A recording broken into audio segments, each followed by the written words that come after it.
Hello guys, welcome to my channel language deck academy.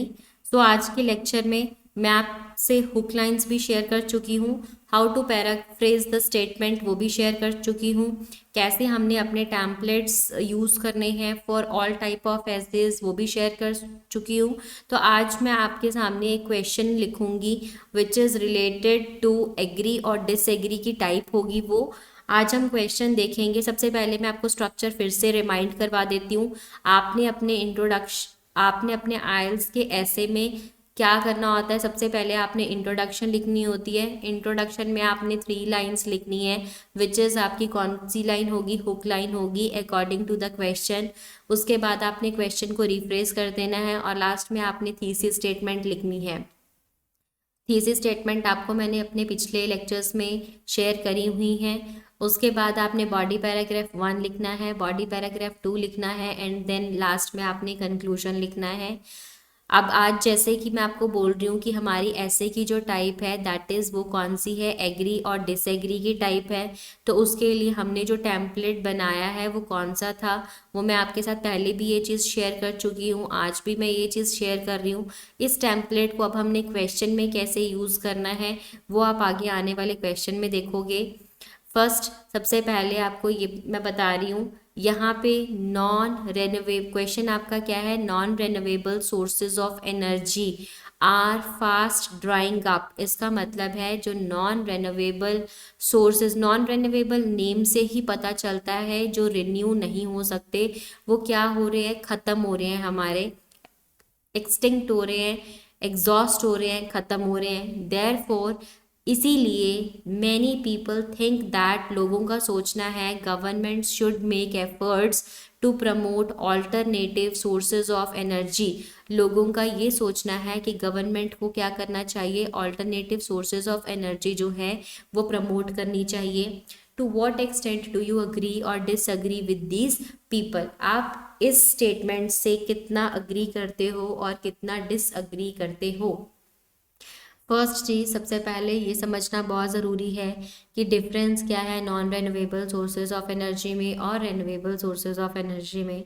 Non renewable sources of energy की types होती हैं जैसे आपका पेट्रोल हो गया, डीजल हो गया, कोल हो गया एक्सेट्रा। और रेनोवेबल सोर्सेज जो आपकी एनर्जी किससे प्रोड्यूस हो रही है, सन से प्रोड्यूस हो रही है, विंड से प्रोड्यूस हो रही है और वाटर से प्रोड्यूस हो रही है। तो अब मैंने आपको यहाँ पे हुक लाइन बताई थी कि कोई भी चीज़ जो इंक्रीज कर रही होती है उसके लिए आप क्या लिख सकते हो, the trend among falls. Falls मतलब होता है जो पीपल होते हैं, मतलब द ट्रेंड अमंग फॉल्स किसके लिए, for using non renewable sources of energy is escalating at an exponential pace. मतलब बहुत तेज़ी से ये चीज़ क्या है, इंक्रीज कर रही है। रेनवेबल सोर्सेज ऑफ एनर्जी जो है लोग जो हैं वो बहुत ज़्यादा रैपिड स्केल के साथ यूज़ कर रहे हैं।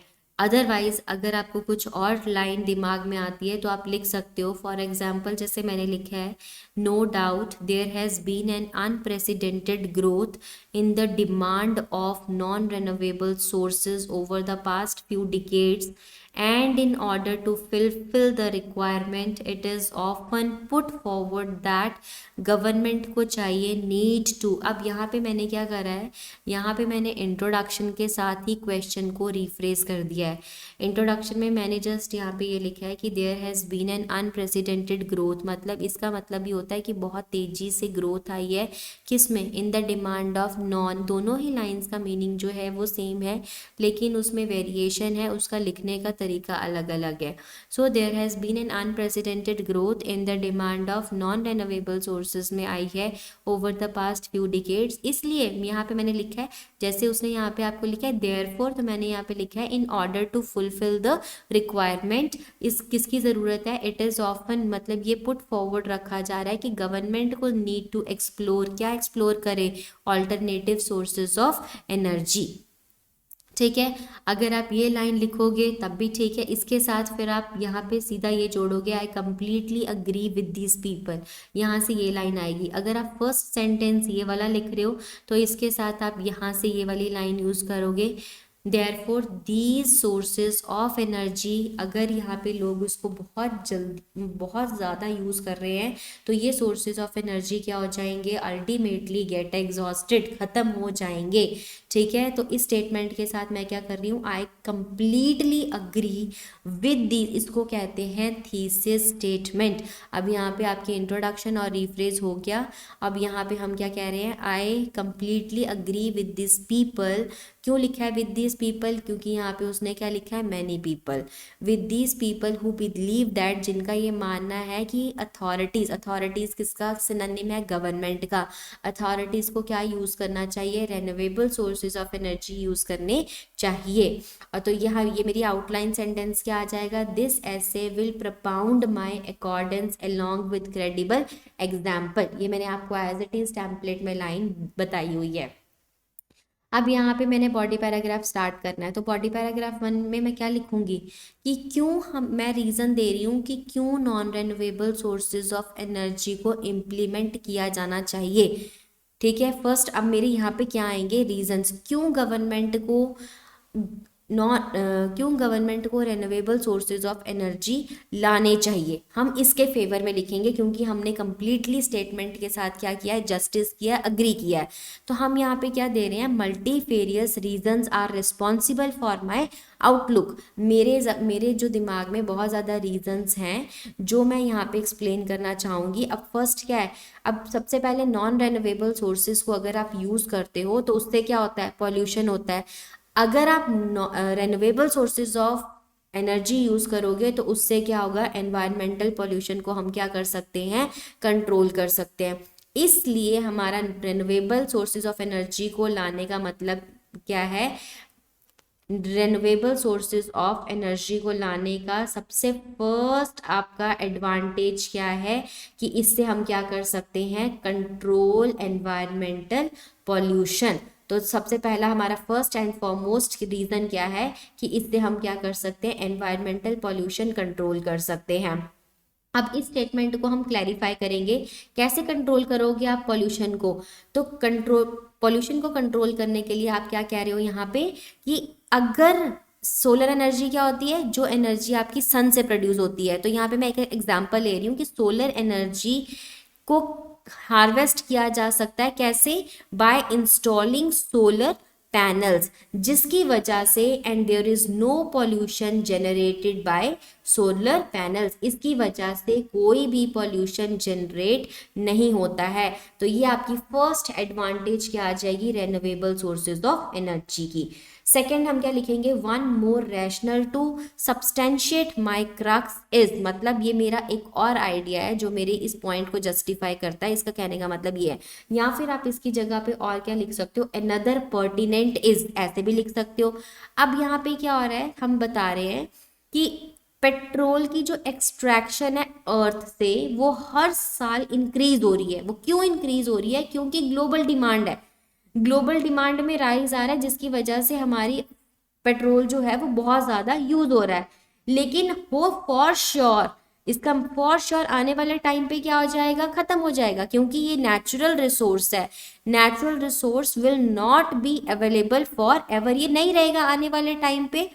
इसके लिए हमें क्या चाहिए, रिजल्ट क्या है, इसलिए हमें चाहिए कि it is a must, must मतलब ज़रूरी है कंट्रीज के लिए कि आप क्या लेके आओ, हाई टेक्नोलॉजी को लेके आओ, various sources of energy in order to run out of petrol in few decades. मतलब आने वाले टाइम पे अगर आपको पेट्रोल नहीं मिलेगा, कोल नहीं मिलेगा, तो आपको इलेक्ट्रिसिटी तो चाहिए, वो किन सोर्सेज से मिलेगी, अगर आपकी कंट्रीज जो हैं वो कोई और हाईटेक टेक्नोलॉजी लेके आती हैं। तो फॉर इंस्टांस मैंने यहाँ पे क्या एग्जांपल दिया, डेवलपमेंट ऑफ अगर क्या लेके आती है, वो विंड मिल्स लेके आती हैं, क्योंकि दिस सोर्स ऑफ एनर्जी क्या होगा, एफोर्डेबल होगा उनके लिए।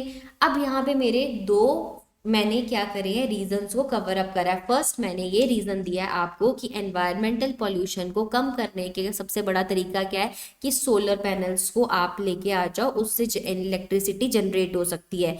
सेकंड कि अगर जैसे लोग बहुत ज़्यादा पेट्रोल यूज़ कर रहे हैं, तो अगर पेट्रोल आने वाले टाइम पे हमें नहीं मिलेगा तो उसकी जगह पे भी कंट्रीज को क्या चाहिए, हाईटेक टेक्नोलॉजी लेके आए, जो कि क्या है, development of windmills. So these are the top notch concrete reasons है मेरे कि मैं क्यों अग्री कर रही हूँ अपने प्रेजेंटेड आर्ग्यूमेंट के साथ। ठीक है, अब इसका रिजल्ट क्या पड़ेगा, कॉन्सिक्वेंटली रिजल्ट क्या है, option lies in using alternate sources of energy. अब रेनोवेबल सोर्सेज आपकी क्या आ जाएंगी, सन रेज आ गई, विंड आ गया, water etcetera. All these energies क्या हैं, आर प्रोड्यूस्ड, किससे प्रोड्यूस होती हैं, सन रेज से प्रोड्यूस होती हैं। ठीक है, सो इसका रिजल्ट क्या, so long as the sun is shining on the earth, जितनी देर तक आपका सन जो है वो शाइन कर रहा है, कोई भी यहाँ मतलब आपकी उतनी ही अमाउंट में, उतनी ही क्वांटिटी में आपकी क्या होगी, एनर्जी जो होगी वो प्रोड्यूस होगी। इसलिए वो कह रहा है कि दी सोर्सेज ये क्या है, ये कैसे सोर्सेज हैं, लो कॉस्ट सोर्सेज हैं, इको फ्रेंडली सोर्सेज हैं, और हमारे एनवायरमेंटल पॉल्यूशन को कोई भी हार्म नहीं, एनवायरमेंट को कोई भी हार्म नहीं करेंगे, इससे कोई एनवायरमेंटल पॉल्यूशन बिल्कुल भी नहीं होगा। तो रिजल्ट में हम क्या लिखेंगे, हैंस, यहाँ पे कॉमा डालो, hence it is important to develop this energy source so that many ordinary people जो हैं will be able to afford to pay, लोग क्या कर सकते, लेकिन इसकी कॉस्ट भी क्या होनी चाहिए, कॉस्ट एफिशिएंट होना चाहिए, सो दैट कोई भी ऑर्डिनरी पीपल जो है वो इसको क्या कर सकता है, इजीली अफोर्ड कर सकता है। तो ये हमारे क्या थे, पॉइंट्स थे क्यों गवर्नमेंट को चाहिए कि मतलब वो ऑल्टरनेटिव सोर्सेज ऑफ एनर्जी लेके आए। So taking everything into consideration, इसका मतलब होता है टू रैप अप। ठीक है, सारा कुछ ध्यान में रख के मेरे को ये फील हो रहा है, आई पर्सनली फील दैट कि गवर्नमेंट शुड सबसे पहले लोगों को पढ़ाए, एजुकेट करे, अवेयर करे to use renewable sources of energy, क्योंकि लोगों को नहीं पता है कि जो बिजली है वो किन सोर्सेज से प्रोड्यूस होती है।